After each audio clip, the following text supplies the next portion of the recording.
Wawasan artinya pandangan, tinjauan, penglihatan atau tanggap indrawi. Nusantara, istilah ini dipergunakan untuk menggambarkan kesatuan wilayah, perairan, dan gugusan pulau-pulau yang terletak di antara Samudra Pasifik dan Samudra Indonesia, serta di antara benua Asia, benua Australia. Wawasan Nusantara dapat diartikan sebagai cara pandang bangsa Indonesia tentang diri dan lingkungannya berdasarkan ide nasionalnya yang dilandasi Pancasila dan Undang-Undang Dasar 1945 yang merupakan aspirasi bangsa merdeka, berdaulat, bermartabat, serta menjiwai tata hidup dan tindak kebijaksanaannya dalam mencapai tujuan nasional.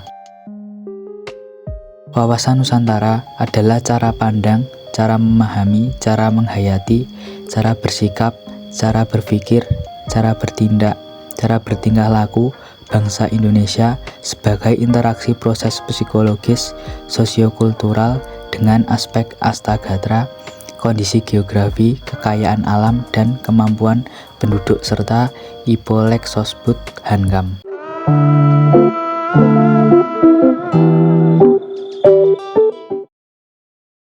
Secara umum, wawasan Nusantara berfungsi sebagai pedoman motivasi, dorongan, serta rambu-rambu dalam menentukan segala kebijaksanaan, keputusan, tindakan, dan perbuatan bagi penyelenggara negara di tingkat pusat dan daerah maupun bagi seluruh rakyat Indonesia dalam kehidupan bermasyarakat, berbangsa, dan bernegara.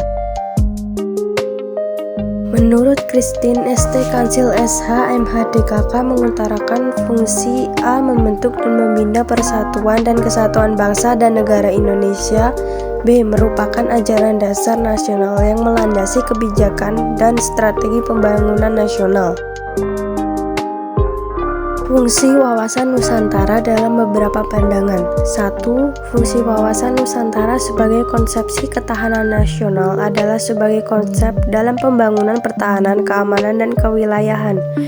2. Fungsi wawasan Nusantara sebagai pembangunan nasional adalah mencakup kesatuan politik, sosial, ekonomi, sosial, dan politik, dan kesatuan pertahanan dan keamanan.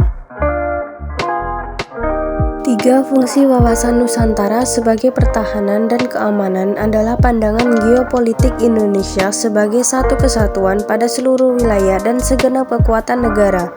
4. Fungsi wawasan Nusantara sebagai wawasan kewilayahan adalah pembatasan negara untuk menghindari adanya sengketa antar negara tetangga.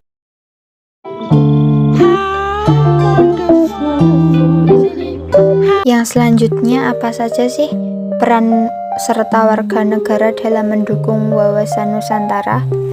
Yang pertama ada mendukung persatuan bangsa, yang kedua berkemanusiaan yang adil dan beradab, yang ketiga mendukung kerakyatan yang mengutamakan kepentingan bersama di atas kepentingan individu atau perorangan. Yang kelima, mendukung upaya untuk mewujudkan suatu keadilan sosial dalam masyarakat. Yang keenam, mempunyai kemampuan berpikir, bersikap rasional, dan dinamis, berpandangan luas sebagai intelektual. Yang ketujuh, mempunyai wawasan kesadaran berbangsa dan bernegara untuk membela negara yang dilandasi oleh rasa cinta tanah air. Yang kedelapan, berbudi pekerti luhur, berdisiplin dalam bermasyarakat, berbangsa, dan bernegara.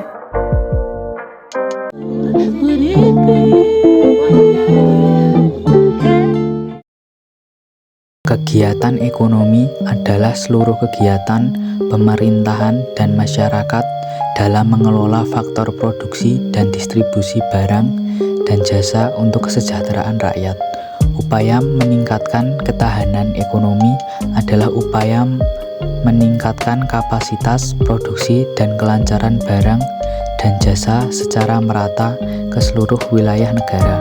Upaya untuk menciptakan ketahanan ekonomi adalah melalui sistem ekonomi yang diarahkan untuk kemakmuran rakyat.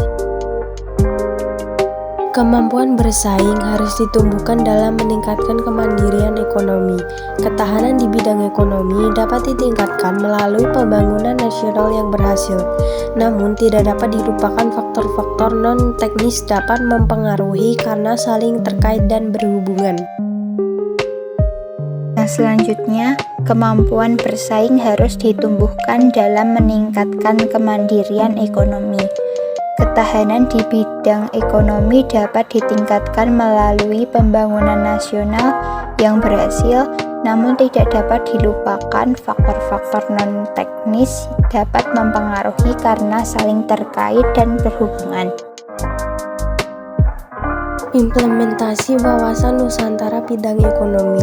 1. Wilayah Nusantara mempunyai potensi ekonomi yang tinggi, seperti posisi khatulistiwa, wilayah laut yang luas, hutan tropis yang besar, hasil tambang dan minyak yang besar, serta memiliki penduduk dalam jumlah cukup besar. Oleh karena itu, implementasi dalam kehidupan ekonomi harus berorientasi pada sektor pemerintahan, pertanian, dan perindustrian. 2. Pembangunan ekonomi harus memperhatikan keadilan dan keseimbangan antar daerah. Oleh sebab itu, dengan adanya otonomi daerah dapat menciptakan upaya dalam keadilan ekonomi. Yang ketiga adalah pembangunan ekonomi harus melibatkan partisipasi rakyat seperti dengan memberikan fasilitas kredit mikro dalam pengembangan usaha kecil.